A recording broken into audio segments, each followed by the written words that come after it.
അപ്പോൾ ഈ ചില സമയത്ത് ഈ സിനിമാ നടന്മാരൊക്കെ പ്രത്യേകിച്ച് സെലിബ്രിറ്റി സ്റ്റാറ്റസിലെത്തുന്ന സമയത്ത് ഇത് സാധാരണ ജനങ്ങൾ വരുന്ന സമയത്ത് വലിയ ബുദ്ധിമുട്ടായി ആൾക്കൂട്ടം വരുന്നത്. അങ്ങനെ എപ്പോഴെങ്കിലും ഫീൽ ചെയ്തിട്ടുണ്ടോ പൊളിറ്റിക്സിലിറങ്ങി?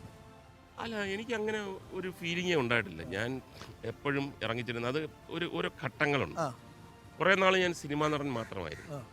അപ്പോൾ ആൾക്കാരെല്ലാം ഇങ്ങനെ കൈ കാണിച്ചിട്ടൊക്കെ പോകുമായിരുന്നു. എപ്പോൾ നോക്കിയാലും നമുക്ക് ഒരു ബ്ലെസ്സിങ് എന്ന് പറഞ്ഞാൽ ഇവർക്ക് എത്ര വിഷമം ഉണ്ടെങ്കിലും നമ്മളെ കാണുമ്പോൾ ചിരിച്ചോണ്ടേ നിൽക്കത്തുള്ളൂ. അവരുടെ വിഷമങ്ങളൊക്കെ മറക്കും. ഈ TV പരിപാടികൾ കണക്ക് ഗെയിം ഷോസൊക്കെ ചെയ്ത് ഫ്രണ്ടിലിരുത്തിയിട്ട് പല കാര്യങ്ങളും സംസാരിച്ച് അവരുടെ വേദനകളും വിഷമങ്ങളും ചികിത്സാ സംഭവങ്ങളൊക്കെ അങ്ങനെയുള്ള ഷോസൊക്കെ ചെയ്യാൻ എനിക്ക് അപ്പോഴാണ് അവർക്ക് മനസ്സിലായത് ഇയാൾ സാധാരണ ഒരു സിനിമാ നടനല്ല.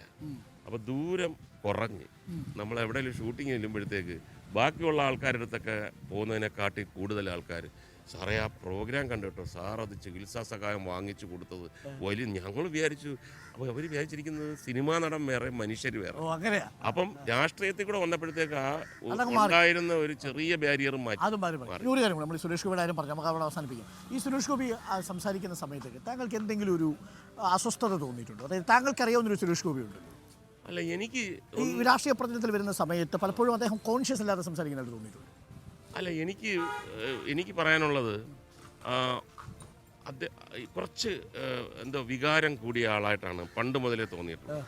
കാര്യം സിനിമയിലുള്ള ആ തരത്തിലുള്ള കഥാപാത്രങ്ങൾ അദ്ദേഹത്തിന് ഭരത് ചന്ദ്രനൊക്കെ വിജയിപ്പിക്കാൻ കഴിഞ്ഞത് കുറച്ച് ഹൈപ്പറായിട്ട് സംസാരിക്കാനും കൈയെടുക്കാനും.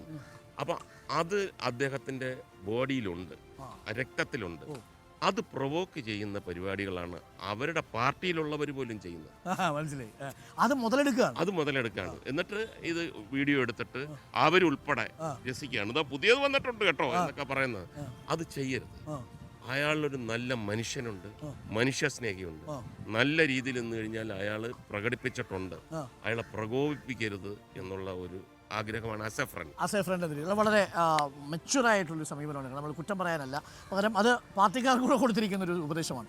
താങ്ക് യു ശ്രീ മുകേഷ് ഈ സമയം ചെലവഴിച്ചതിന്. ഇനി അങ്ങോട്ടാണ് യാത്ര. അപ്പോൾ കോൺഫിഡൻസിൽ കുറവൊന്നും വേണ്ട. അപ്പോൾ ശക്തമായിരിക്കും. ഇടയ്ക്ക് വെള്ളമൊക്കെ കുടിക്കുക, കരിക്ക് വെള്ളമൊക്കെ കുടിച്ച് ആരോഗ്യമൊക്കെ സംരക്ഷിച്ച് നിർത്തട്ടെ.